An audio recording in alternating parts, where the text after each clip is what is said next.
ما پسې یو کس راغلی و د روجې نه مخکې د تېر شوي روجې چې او ما سره په ټلیفون باندې رابطه کړې وه خپل حالات یې بیان کړي وو څه مې جړل په ټلیفون باندې او بس ژوند مې تباه شو داسې وشو دغه وشو هغه ته وایي ما له څه وظیفه هلته خلک وظیفو پسې ګرځي ما وظیفه دا ده چې ته صحیح دینداري شروع که مونځ او ده شروع که عقیده د توحید که او ډېر نصیحتونه مې ته کړي پاو ساعت ورسره لګي او بیا ما ته خبره وکړي وی سید هغه سړی بلکل ورک شو بیا ما ورته نصیحت وکړو خپله غاړه مې ازادي کړه بیا دغه روجې ته نږدې زه د جومات نه روان وم تلم کور ته بس رامنډې کړې ښکلی غوندې کې سړی و ښکلي ګیره هغه مزیدار وایي ته ما نه پېژنې ما نه دې پېژنم وایي تا سره ما یو پورې په ټلیفون خبره وکړه لکه ما ته خو ښکلی دینداره سړی ته خو ما ته چې کومې قصې وکړې وایي دا خو د هغې نه بد دې شوی یم ما ژوند دې اوس څنګه دی داسې اسمان ته لاسونه اوچته کړو وایي د بچیانو به څه ژوند وي داسې سکون داسې راحت ما ته میلاو شوی هغه غمونه ختم شوي دي هغه مسلې ختمې شوي دي چې کله یو انسان الله ته واپس شي الله ول هر سهل کوي ومن يتق الله يجعل له مخرجا ويرزقه من حيث لا يحتسب الله به درته لارې کوله وکړي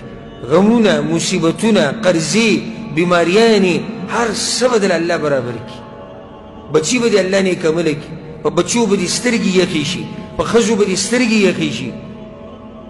دینداره ملګري به دي په درنو مجلسونو کې به کښېنې پاسې نو دا درته د زړه نه مې نصیحت کوو د دې منذر ابن ساوا دا خبره مخې ته راغله ډېره قیمتي خبره ده وایي قمقل به یې هغه سړی چې داسې دین پرېږدي چې په هغې کې د دنیا هم فایده ده او د آخرت هم فایده ده دین کې دنیا هم ده آخرت پکې هم دی داسې ښایسته دین الله موږ له راکړی خو چې صرف د دنیا مقصد کو نو دنیا دې هم په لاس رانله او آخرت ته نه هم لاړ حدیث ما تاسو ته بیان کړی یم دی حدیث قدسی دی